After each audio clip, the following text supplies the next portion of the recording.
функционални карактеристики. Кои се неопходните услови да се започне бизнис со храна? Означување, рекламирање и презентирање на храна и многу друго во Безбедна храна, здрава иднина. Со Светлана Коларич. Почитувани слушатели на Радио Слободна Македонија, ви посакувам добар ден. Добар ден и до денешниот гостин, господинот Јани Ќука, заменик извршен директор во Сковин, инаку дипломиран агроном со 15 години искуство во областа на винарството. Добар ден и добре ни дојдовте. Добар ден, поздрав до вас и до вашата емисија. Ви благодарам на одзивот, но сметам дека денес безбедната храна ќе поврземе и со доброто вино, доброто македонско вино или можеби и со среќата. Денес е меѓународен ден на среќата. Среќата е составена од секојдневни ситници на кои често пати не посветуваме големо внимание. Но велат има неколку работи кои се пат до среќата. Треба да се прифатиме себе си, да живееме во сегашноста, да размислуваме позитивно и да уживаме во она што го правиме. Но и престанете да ги сваќате работите премногу сериозно. Радио Слободна Македонија за нашите слушатели денеска го одбележува меѓународниот ден на среќата и за секој оној слушател кој што ќе се јави прв во нашето радио на телефонскиот број 02 31 31 332 ќе успее да добие една мала награда. Шолја на која што пишува Радио Слободна Македонија. Но ние да продолжиме со темата. Виното е едно од најпопуларните алкохолни пијалоци и една најважна состојка во медитеранските и европските кујни. Науката за вино се вика енологија. Колку слушателите и јас и ние сите знаеме за виното, јас искрено можеби и не доволно. Но тука е господинот Ќука, кој што од 15 годишното искуство како дипломиран агроном, знам дека ги има опфатено сите фази. Но најпрво да започнеме за почетоците на винарството во нашата земја. Повелете. Почетоците на винарството имаат долга историја, може да се каже со векови. Тие податоци постојат уште пред нашата ера.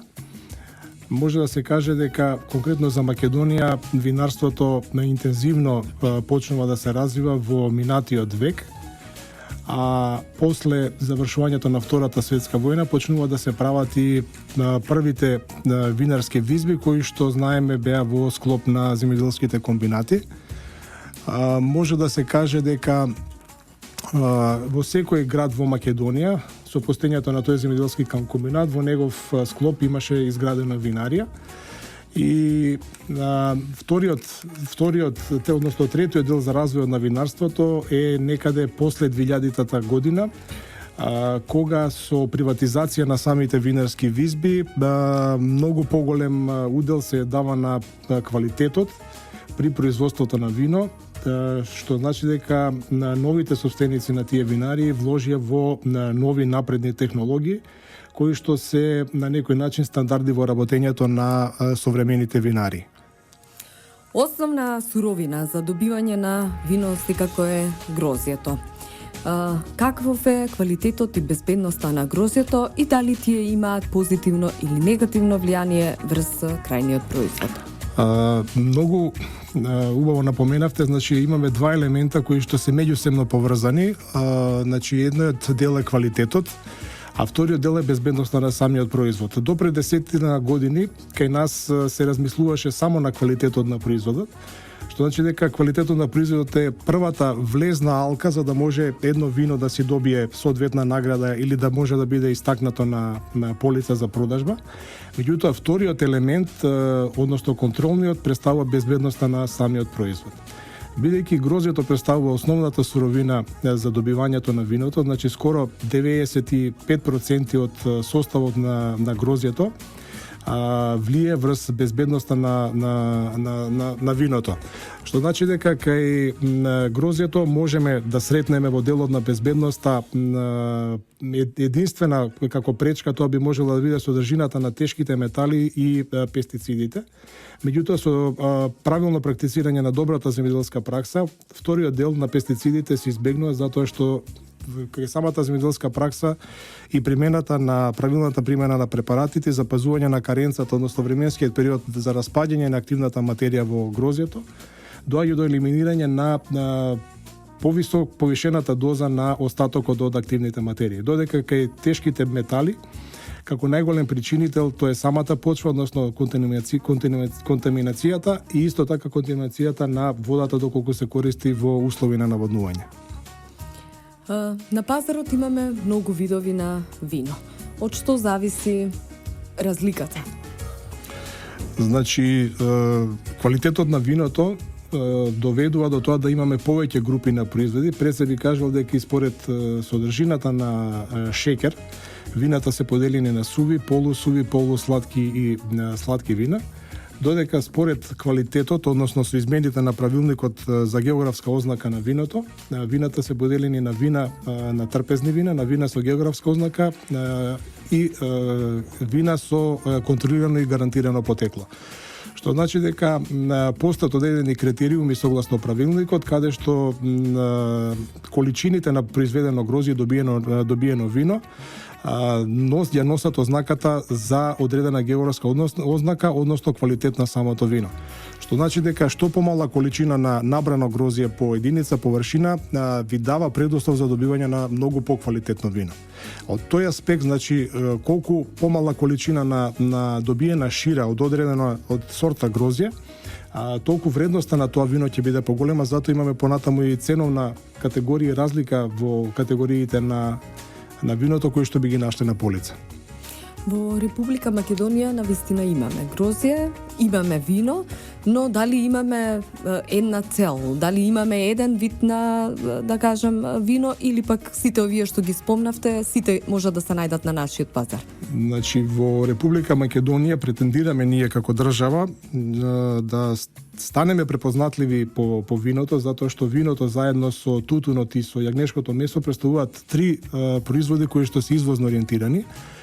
Така да преку извозот на вино годишно во Република Македонија во буџетот се слеваат 30 милиони, односно не во буџетот, него преку извозот се внесуваат во државата преку 30 милиони евра. И грозјето представува единствен производ во државата каде што имаме суфицит, односно целото производство е наменето за извоз, затоа што консумацијата во Македонија е доста мала по глава на жител, некаде се движи помеѓу 6 и 8 литри, а за споредба ќе кажам дека во Република Словенија потрошувачката се движи 30 литри по глава на жител, за Франција 60 литри.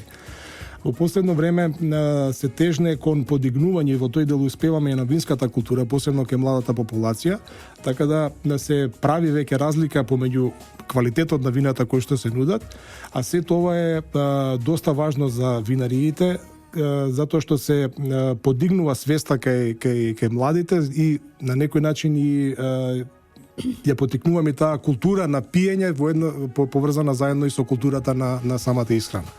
Тука е крајот на првиот дел од нашата емисија. После блокот со реклами ќе продолжиме. Ви благодарам. Безбедна храна, здрава иднина. Со Светлана Коларич. Продолжуваме повторно со емисијата Безбедна храна, здрава иднина, но како дел од исхраната, можеби и не секој ден, секако дека еден од пијалоците кој што се наоѓа на нашите маси е виното. Но денес е меѓународен ден на среќата, го очекувам и првиот слушател, да видиме кој ќе биде нели среќникот на 0231313332. Оној кој што прв ќе се јави во Радио Слободна Македонија ќе добие шолја за чај од нашето радио. Велат, ако сакате да бидете среќни, тогаш прифатете се себе си. Живејте во сегашноста, размислувајте позитивно, уживајте во она што го правите и престанете да ги сваќате работите сериозно. Можеби со овој начин на размислување на вистина ќе бидеме и среќни. Веќе го имаме и првиот слушател во Радио Слободна Македонија. Да видиме кој е денешниот среќник. Ало? Ало, добар ден. Хаджи Николова, слушам ве цело време. Може ли? Така, ви благодарам многу. Вие сте и првиот програма. среќник. Велат дека некогаш и ситните работи човекот ќе го направат среќен. Вие сте Сигурно. Така, вие сте првиот среќник и вие добивате шолја од Радио Слободна Македонија. баш, убаво, Може да ја благодарам. подигнете во студиото на Радио Слободна Македонија. Имајте ви убав фала. ден и нека ве прати среќа вас и вашето семејство. Живот и вас да ве прати среќа сите во студиото. Ви благодарам. Пријатно до слушање. Продолжуваме со емисијата и денешен мој гостин е дипломиран агроном, господинот Јани Ќука, заменик и извршен директор во Сковин. Да позборуваме околу начинот на подготовка на вино, со тоа што знам дека секој во Република Македонија, мажите, жените не, знаат како се произведува вино. Не знам дали нели има законска обврска дека не секој може да произведува вино дома, но сепак нашиот закон во тој дел е многу по либерален и секој може да произведува домашно бело или црвено вино. Кој е индустријскиот начин на подготовка на вино и како тој се разликува од домашно подготвеното вино? Повелете. Значи, постои голема разлика помеѓу индустријскиот начин на производство и производството на вино во домашни услови. Значи, квалитетот на виното добием во индустријски услови, односно произведен во една винарија, се разликува многу повеќе во позитивна смисла во она што се произведува во домашни услови. Затоа што виното бара висок степен на хигиена при самото производство и што на некој начин во домашни услови тоа не може да се обезбеди, затоа што во денешните винарии кои што се доста посовремени, самиот процес на ферментација се одвива во контролирани услови, затоа што самата ферментација е најважниот елемент при производството на вино. И со овој дел на ферментација во домашните услови не може производителот да ги обезбеди истите услови како во една фабрика каде што имате услови на контролирана атмосфера, контролирано ладење, со што се запазуваат потребните параметри за да може таа ферментација да се одвива до целосно нејзино завршување и елиминација на шеќерот во самото грозје. Кој е составот на виното? Од што е составен овој пијалок? Значи, виното, како што напоменав, е составено 95% отпаѓа на грозје, а како составен дел, односно ние во делот на спецификациите ги наставаме и сите оние адитиви, започнувајќи од ферментацијата со додавање на квасците, понатаму храна за квасци, кои што се потребни за одвивање на процесот на ферментација. Што значи дека генерално кога ќе се каже за состав на виното се мисли за состав на грозјето, односно дали тоа вино потекнува од една сорта на грозје или представува еден бленд или мешавина од повеќе сорти на грозје. Анализите укажуваат дека можеби во еден регион во Кавадарци дефинитивно грозјето кое што расте на таа почва поради зголемување на количината на железо имаме покачување на железото во гроздје. Дали тоа преминува и во виното? И знаеме исто така во контекст на истото прашање дека гроздјето е доста подложено на прскање со пестициди. Дали тие пестициди можат да влезат во самото вино? Бидејќи грозјето воедно и виното представува жива материја, значи со внесување на сите овие што ги напоменавте, дали се работи за тешки метали, дали се работи за хемиски соединенија, кои што нема да се разложат, односно трансформираат во процесот на сокодвижење во самото грозје, тие се префрлаат во виното. Што значи дека конкретно кај железото не мора да значи дека потеклото може да биде од самата почва или од одредени ѓубрива кои што се на база на железо, а се додаваат кај оние почви кои што се на некој начин анемични, имаат недостаток на магнезиум или на железо, може да биде и од самата технологија, односно присуство на танкови или на опрема која што е од отворен тип, на кој начин при контаминација со самата шира доаѓа до ферментација, односно до нагрезување и до таложење на одредени остатоци од железото. Затоа се користат материјали од инокс кои што се нерастворливи, на тој начин не може да дојде до преминување на железото. Значи на тој начин го елиминираме фактот на застарена технологија за присуство на тешки метали во виното. Што се однесува до пестицидите, со примена на правилната примена на пестицидите и со периодот на каренца кој што е назначен од самиот производител на пестицидите, појавата на остатоци од пестициди во грозите во виното е невозможно. Значи единствено може да се јават доколку тие се користат неправилно или периодот на каренца биде намален од страна на самиот производител. Тогаш се јавуваат тие проблеми во виното. Господин Ѓука, да поразговараме и околу чувањето и амбалажата во која што се чува и се продава виното. Кој е најсоодветен начин за чување и амбалажирање? Па, најдобар начин за зачувување на виното е да се избегне контактот со кислородот, затоа што кислородот предизвикува конкретно ке белите вина редукција, со што се губи и бојата на самото вино. И во винарските визби се има едно правило да секогаш цистерните во кои што се чува виното бидат полни догоре, односно да не се остави празен простор кој би се наполнил со воздух, или пак доколку постои празен простор тој се полни со инертен газ. Што се однесува до чувањето на вино, после одреден период по завршување на ферментација, одлежување, поминување на сите оние технолошки процеси до флаширање на вино, најдобар начин на чување на виното е во стаклени шишиња. Во поново време се јавува некој тренд на пакување на вино во кеси бегин бокс кои што представуваат најлонски кеси и полнење на вино во пластика. Меѓутоа генерално квалитетот на вино се зачува само во стаклени шишиња. Така. Ќе продолжиме после кратката пауза. Благодарам. Безбедна храна, здрава иднина. Со Светлана Коларич. Продолжуваме на тема вино. Добро е да чујат нашите слушатели околу рокот на траење на виното.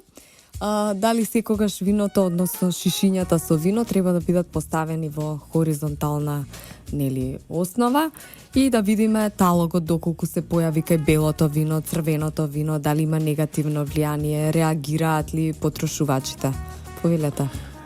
Па, што се однесува до чувањето на виното, се препорачува доколку има услови самите купувачи виното да се чува во хоризонтална положба, затоа што се на тој начин доаѓа до спојување, односно контакт на тапата со течноста внатре и се елиминира можноста за навлегување на воздух, затоа што знаеме дека тапата има својство за на некој начин да биде на некој мембрана помеѓу воздушната средина и самото вино внатре. Што се однесува до талогот, не е препорачливо виното да содржи талог, затоа има фази низ кои што мора да помине самиот процес на преработка и одлежување на виното. Кај црвените вина, појавата на талог може би зборува за богатството со боени материи кај самото вино, додека кај белото вино не е препорачливо затоа што доаѓа до заматување на истото, затоа вината треба да бидат протеински стабилни пред да се пуштат во промет. На тој начин не се губат својствата за квалитет на самото вино, пред се работи на некој начин за естетика при постожување на виното во чаши. На пазарот може да најдеме голем број разновидни вина, но исто така и со голема разлика во цената. Од друга страна па имаме и голем увоз на вина, на француски, италијански, шпански вина.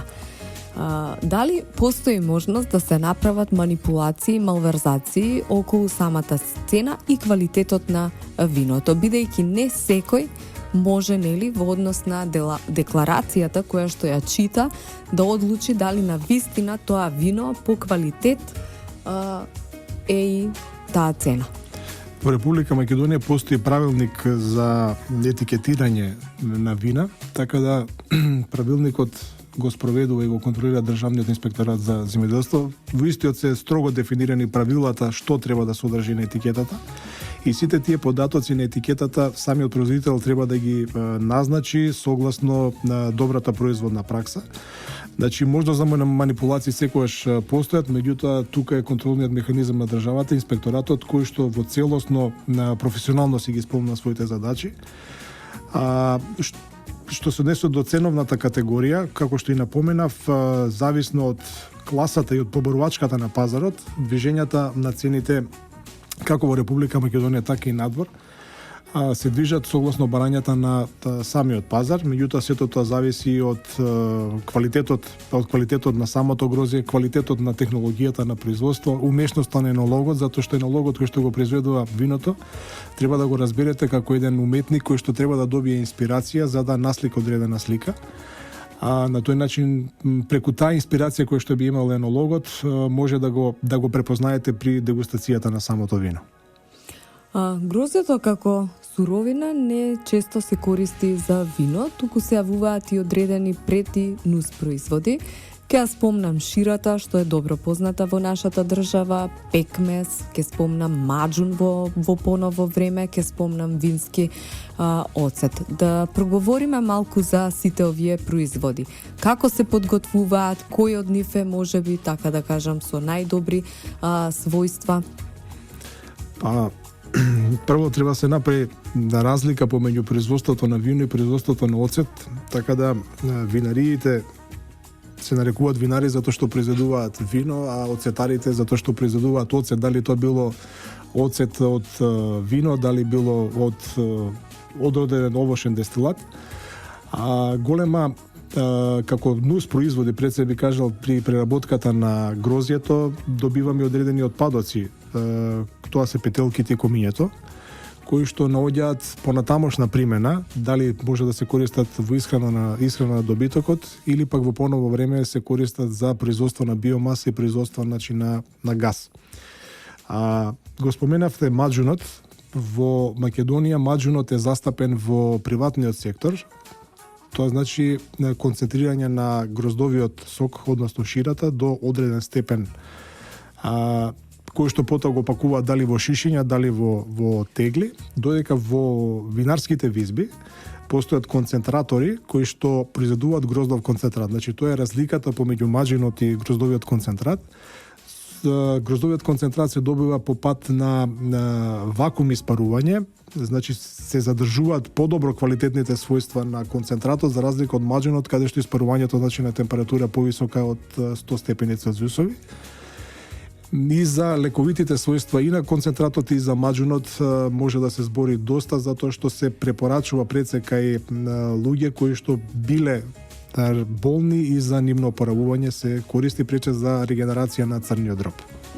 Во однос на винскиот оцет, дали винскиот оцет кој што е добиен од вино е ист со балсамико или балсамико е нешто друго? Бидејќи балсамико дефинитивно ние како држава почнавме да го користиме името од увоз. Дали балсамико се произведува кај нас? Вака сега, значи за балсамико тоа представува посебна технологија на производство, значи се добива од вино. Меѓутоа има голема разлика помеѓу оцетот, винскиот оцет и балсамико, затоа што периодот на добивање е многу поголем за добивање на балсамико и технологијата е сосема поразлична, затоа што треба да одлежи во дрвени буриња, се користат сосема различни бактерии за одвивање на оцетната ферментација, со тоа што збориме за два сосема различни производи. Бидејќи сме земја во која што навистина виното, нели, е на врвот. Постои ли можност да произведуваме и балсамико? Има ли некои, да кажам, вакви зафати? Има ентузијасти, мислам дека 1 до 2 во приватен сектор се занимаваат со производство, меѓутоа е далеко од оној балсамико кој што го имаме во нашите маркети, кој што е претежно од увоз од Италија, затоа што тоа представува пред се традиција и треба посебни услови за производство за да може да биде тоа декларирано како оцет балсамико.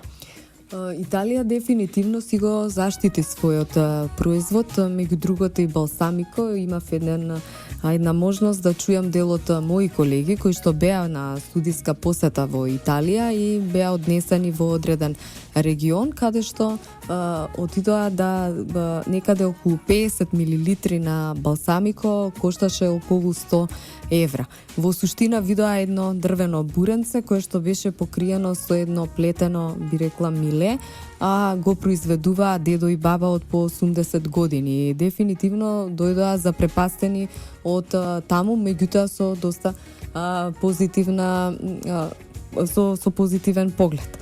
Во ред, што мислите, дали виното продолжува и понатаму да го искачуваме на врвот и има голема можност за и поголем извоз или?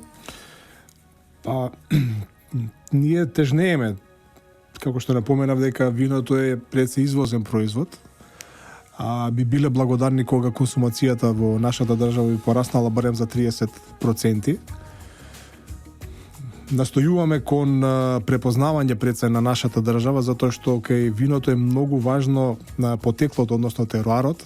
Значи, работиме на препознавање на самата земја Македонија како една винска регија, која што би била дел од Европа, и преку препознавање на таа винска регија понатаму како втора фаза може да работиме на развивање на еден бренд, македонски бренд, а пред се би кажал дека работиме на препознавање на виното од сортата Вранец, кое што е некаде застапено на 60% од површините во Република Македонија.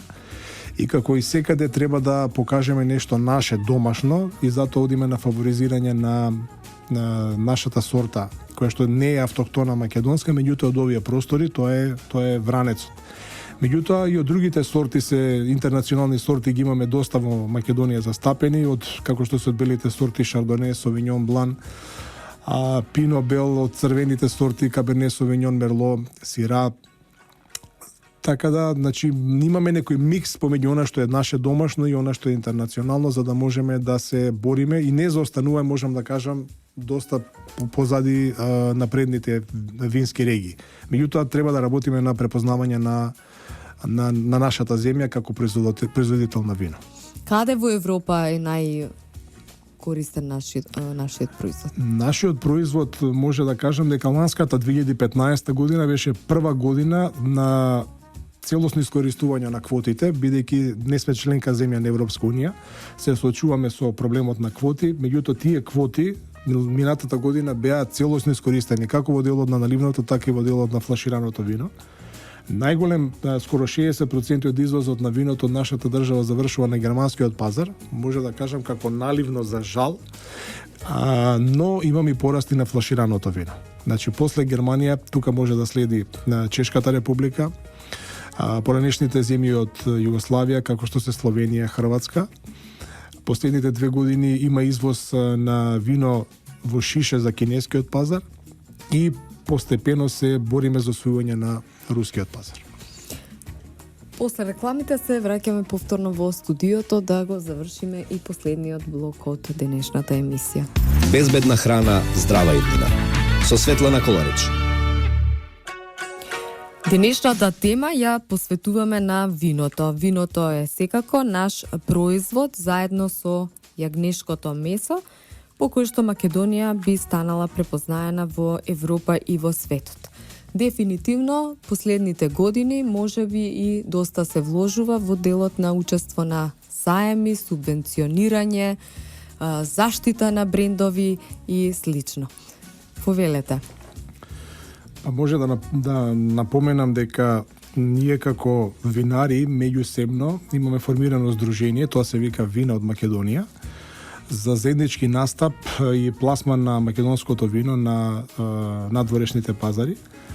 Меѓутоа, освен маркетиншкиот дел, ова здружение користи и за градење на брендот на вината, како и за на некој начин представува и мост за соработка помеѓу винарите и лозарите. Здруженијето ВОМ учествува на 4 меѓународни саеми, чие што учество е подпомогнато од страна на Министерството за земјоделство преку покривање на тие маркетинг активности на самите саеми. Како последно би издвоил учеството на 9 винари од Македонија на саемот за вино Провајн во Дизелдорф, кој што се одржа минатата недела, каде што тоа е најголем светски саем за винарство, на кој што равноправно учество зема и 9 наши винари. Така да, освен Германија, како стратешка наша цел на здруженијето, тоа е кинескиот пазар, рускиот пазар и секако на Соединетите Американски држави. каде што имаме потенцијал за маркетинг и за продажба на флашираните вина од нашата држава. Рековте 9 винари. Дали беше одзивот голем на оние кои што сакаат да чујат за македонското вино? Да, ние воедно ми бевме учесници на сајмот во Дизелдорф, одржавме 2 мастер класа, на кои што мастер клас беа презентирани вината Вранец од 9 винари од Македонија. Овие презентации или така наречени мастер класови што представуваат стручни предавања за самите вина беа одржани од вински критичар кој што е меѓународно етаблиран. Посетеноста на тие мастер класови беше одлична и мислам дека сепак го допревме, некако ги побудивме тие вински критичари кои што присуствува на мастер класовите, кои што беа претежно од Германија, за да малце повеќе се запознаат со нешто типично од Македонија, тоа беше виното Вранец. Кога, еве за слушателите едно убаво прашање, кога ќе ставиме вино во чаша, како треба да мириса? Како треба да изгледа за да знаеме дека станува збор за добро, да кажам, вино? Самата дегустација представува една субјективна карактеристика, така да има повеќе елементи кои што влијаат при тоа вие за да оцените дали е виното добро, дали, значи, зависи од вашето расположение, исто така зависи од комбинацијата на храна. Меѓутоа, важно е да се напомене дека кај белите вина има посебен тип на чаши за бели вина, има посебен тип на чаши за пенливи вина, за црвени вина. Кај црвените вина тие треба да бидат отворени за да може ароматскиот комплекс да биде повеќе отворен, затоа што црвените вина се некако позагушени со текот на чувањето. И може да се каже дека кај црвените вина е најдобро периодот на консумација да биде после 5-та година, затоа што тие си бараат период на одлежување. Додека за белите вина е препорачливо тие да се консумираат после меѓу првата и втората година од бербата. Кога спомна веќе бербата, може да забележите на секоја етикета дека стои берба, а самата берба ви представува еден предзнак за квалитетот на виното. И посебно помеѓу винарите има берби кои што се одликуваат со квалитет. Може да кажеме дека како добра година што ја памтиме ние во винарството е 2010, 2011, 2015 минатата година беше исто така добра, меѓутоа имаме и лоши години, тоа беше 2014 година. Кој ќе кажам лоша година, пред се значи дека таа била лоша година за производството на грозје, затоа што ако немаме квалитетна суровина, не може да направиме ниту пак квалитетно вино. Што значи дека би го спомнал како за споредба српскиот речник, зборот виноград, значи дека виното се прави во самото лозје, а останатиот дел само представува една успешна манипулација и желба на енологот за добивање на квалитетно вино. Господине Ќука, тука е крајот на денешната емисија. Ви благодарам што дел од вашето време одвоивте да бидете едукативен за нашите слушатели. Ви благодарам и на вас. Тука е крајот на денешната емисија. Пијте убаво вино, јадете разновидна, умерена и безбедна храна и бидете среќни, затоа што и денес е меѓународен ден на среќата. Трговско радиодифузно друштво, Радио Слободна Македонија, јас сум Светлана Коларич, денеска е 20 март 2016 година, продукција Радио Слободна Македонија. До слушање до следната емисија во периодот од 14 до 15 часот следната недела. Ви благодарам и пријатно. Циклус едукативни емисии кои ќе ги опфатат основните начала за безбедноста на храна и храна на животни, општи и посебни хигиенски барања за храната со цел високо ниво на заштита на здравјето на потрошувачите во однос на храната. Земајќи ја разновидноста при снабдување со храна, вклучувајќи ја и храната со традиционални карактеристики. Кои се неопходните услови да се започне бизнис со храна? Означување, рекламирање и презентирање на храна и многу друго во Безбедна храна, здрава иднина. Со Светлана Коларич.